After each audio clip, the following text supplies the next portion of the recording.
I'm sat here doing a video interview by Skype this time, and far, far away from me in Canada is Simone Holt, who's a graduate student at Concordia University in Montreal, which, as anybody knows, is in Canada. Hello.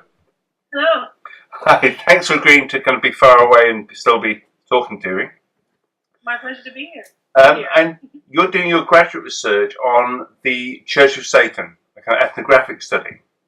Yes, correct. So I'm focusing specifically on one group, but I do look at Satanists, witches, and vampires generally. That's my area of expertise. Okay, thank you. And that's, I mean, the reason that I think I was spurred on to talk to you about this was that we've been hearing in the press here quite a lot about what's happening in Oklahoma, and something about people trying to erect a large monument to Satan within a public building, the Capitol building of Oklahoma. And I think many people here don't know what all that is about and how it came about. I don't know if you can give a potted kind of summary of how we ended up with this position. Sure.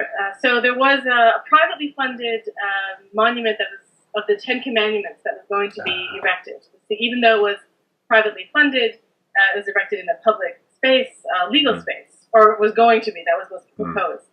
And the Satanic Temple, headed by a gentleman named Lucien Grise, proposed his own Satanic Temple, sort of as a response to the idea that you would have a religious monument within a public space.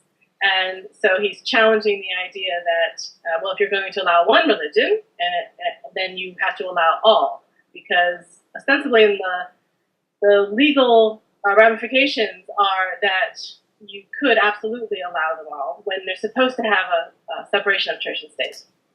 I can understand somebody doing that, but of course doing it from not an organised religion like a group of Muslims or Hindus, but doing it from a kind of a Satanistic perspective is quite provocative. Yeah, and I think that certainly Greaves enters into this with full knowledge that it is provocative and sensational. I think that's part of his motivation and the point. Interestingly, after his initial efforts, there have been a few other groups that have also thrown in proposals, or at least contacted the ACLU, which is a human rights group, to try to challenge this notion even further. How far these particular legal cases will go is a little bit unclear. You certainly have to have not only the funds for the monuments, but also the funds for the lawyers. So that's in progress at the moment. And before I move on to the next question I have, the Temple of Satan crowdsourced their funding, I think. They kind of appealed through Kickstarter or something? Yes, they did, and I think they went over their budget. I think their initial goal was 20,000, and they're now at 28, if I'm recalling my numbers. That's what I saw, numbers correctly. So another interesting facet about it is that not only was this proposal done as somewhat of a sensationalized event, the sensation that was created around it also allowed it to be funded by those who somewhat playfully and seriously at the same time are challenging the notion of eroding the borders between the separation of church and state. Guess we'll never know, but it'd be interesting to see the profile of those that made contributions to the Kickstarter and their motivations. Is kind of intriguing. I've been reading some of the blogs as since this started, because it's my area, so I'm looking at different commentary. And if I can judge by internet commentary, as we all know, is a tenuous academic pursuit. Right. But if I can judge it, sometimes it's a little bit of a joke. Someone says $5, like, you know, they claim that they gave someone $5 for it, and some gave a bit more significant amounts. But most of the commentary for those that are admitting that they donated is more that they want to also support the idea that America is not a Christian nation, and it shouldn't be founded on a biblical type of morality or legality. So there's kind of political motivation as well as any other. Absolutely, yeah. So you've been studying as part of your graduate work the Church of Satan, which is quite a large organisation, I guess, within that milieu. What's their official, if there is one, response been to all this, both publicity and the activity itself? Yes, their response has been quite negative. So the Church of Satan began in 1966, and it is one of the first organization to codify Satanism. So even though most of these self-identified Satanists are currently fighting for legitimacy and authority within the milieu, the Church of Satan did begin it all, in a sense, and presented the philosophy of what Satanism is today in the contemporary time. So because it has been firmly pushed for the notion of separation of church and state, they want a secular society. That's the way that it works better in societies that are more multicultural, multifaceted. And so when this event started to be reported on, immediately the High Priest of the Church of Satan, Peter H. Gilmore, has released several responses, denouncing them in every way, calling it more attention-seeking, also sort of hinting that perhaps this group is just taking the money. But apart from those types of accusations, he's saying that it's counter satanic philosophy. Because anytime you're pushing to have Satanism as more publicly accepted, it's actually counter to what Satanism means, which is very highly individualistic, very much about applying success and drive in your own personal life, and not for public display or view. And I think he also questioned the aesthetics of the statue that included the children, because there's a boy and a girl. That's what they're looking at it. Yeah, and he thought that was a little strange. So their response has been quite firm, quite negative, and likely will not change. I guess as a kind of somebody studying religion, there's rather a range of interesting things going on there. There's kind of things about authority which are quite traditional in the sense of religious history. But there's also more going about what if they believe is actually contrary to the principles of Satanism. I'm not sure it's the right word, but it's something about authority and tradition, but also something about something quite theological in one sense of the term, I guess, going on there also at the same time. Yes, absolutely. And I think that anyone who is studying religion and new religions in particular, because then you can very much see how these different groups, who are marginal groups from the onset, and then when their ideas become a bit more public and often misunderstood, that each individual interpretation is vying for the true interpretation, I put in quotes.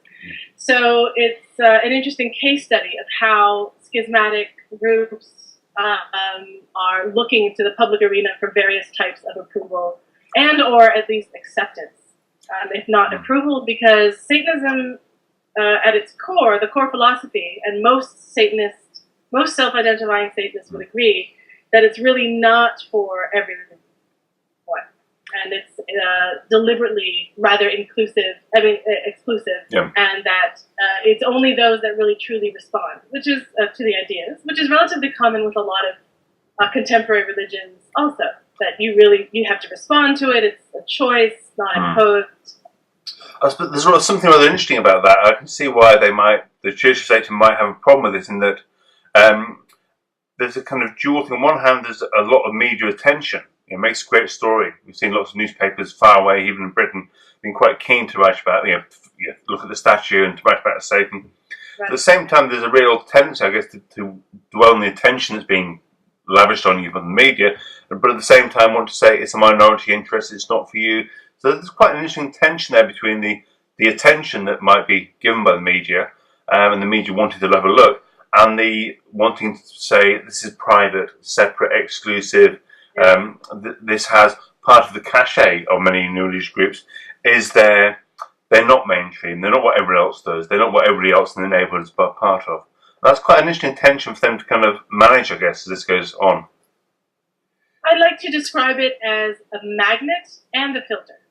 So the imagery of Satan attracts those that are drawn to it, and even just the news media, the media knows this. That's why one of the reasons why this story has gotten so much press is because it is titillating, no matter what, and entertaining.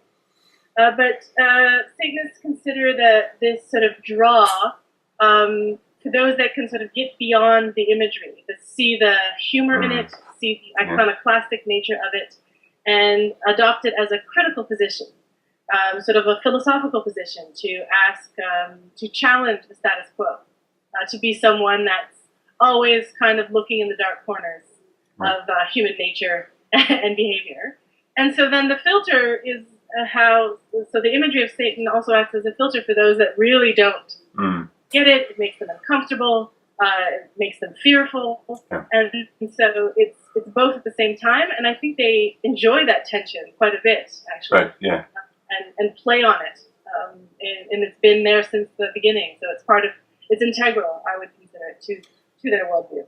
That's interesting. The word you said towards the end there, that being playful, is interesting. That I guess for me, looking at it from this perspective, all the kind of schism, if that's the right word, all kind of argument about authority, seemed almost to kind of cut away at that very playful core of what attracts many people who are attracted to it. Satanism is this feel about being playful, and arguing about authority seemed a bit of a dead hand on that playfulness. But I guess that's what happens when things get out in the public domain. Right, and I think there's even though the playful nature of Satanism remains through most of the groups, other groups, sometimes there's schisms directly from the Church of Satan, but with the internet, many of them develop independently without ever being part of the main group. So scholars just call this the satanic milieu, a phrase coined by Jesper Peterson. And so the satanic milieu, I think that because different groups are interpreting satanic philosophy with differences, that becomes the points of contention. Some are theistic, really very much honoring a deity that they consider active in their life. Satan, sometimes they use different mythologies. Right. Some are not necessarily theistic, but quite esoteric, still talking about other dimensions to human existence. As the Church of Satan is very much, we're carnal, we're only carnal. Their notion of magic has a lot more to do with psychology and biology and even performance art and theater than it does with mystical experiences with external deities. So as soon as that line gets crossed between we're only carnal to external deities, becomes a huge point of contention among the satanic milieu. And they fight about it on blogs, in publications. They sling mud at each other quite a bit. Well, that's really the nature, I think, of these groups. Yeah. Well, that's what the internet's for, isn't it? For people to argue and bicker and fall out endlessly. It's good. And a kind of final question, really. Do you have any sense, it's hard to say, I know, at the moment, where this might go, or what issues this is kind of raising that for both the Satanists and in terms of whether we'll really see a statue in the Oklahoma Capitol building? It would surprise me if it does get to that point, in terms of the time and money it would be involved. And I think my suspicion is that the point is just to challenge the idea and take it as far as they can. But I think that even among other Satanists that don't agree with the monument, there's still certain kernels of challenging the status quo that would be part of their worldview in different ways. But it's not necessarily they wouldn't necessarily advocate such a public display of what they would see as attention-seeking. But the notion of challenge is really quite a foundational idea. Satan in the Hebrew Bible means opposer and adversary. So he's the one that asks the difficult questions. He challenges Yahweh in the book of Job. Yeah. So they take this position as rather serious, but most of the time they would advocate more of it on an individual level, not necessarily in this big public way. Okay, and that last point particularly is really kind of revealing in that although they might have a lot of discomfort with the public nature of it, with the particular design of the statue, with the way in which it's been done, there's something about the level of standing up to or challenging claims to America, for example, being a Christian country, and they're kind of standing against the main flow of things. Things that seem that everyone accepts, throwing a bit of grit in that seems more in keeping with the Satanist spirit more generally than how they might have done it. Well, yeah, and I think that in terms of if you're asking me where this will go, then the idea of something that challenges America as the Christian nation, whether the statue gets erected or not, this particular idea isn't going away anytime soon. Yeah. It's big debate right now. It's heated everywhere, and I think one of the reasons it's such a contentious issue is because there is a receding of the control of what Christian morality is within the United States, and as this recedes, those that believe it a bit more fervently hold on a bit stronger, so that it creates even more tension. Whereas if they weren't feeling so threatened, there wouldn't necessarily be a need to erect a monument, because if everybody's sort of already on board with the idea, there's not necessarily a need for it. So I think that outside of even this particular event, you'll probably see a lot more of these types of ideas being challenged and discussed in the public forum, no matter what.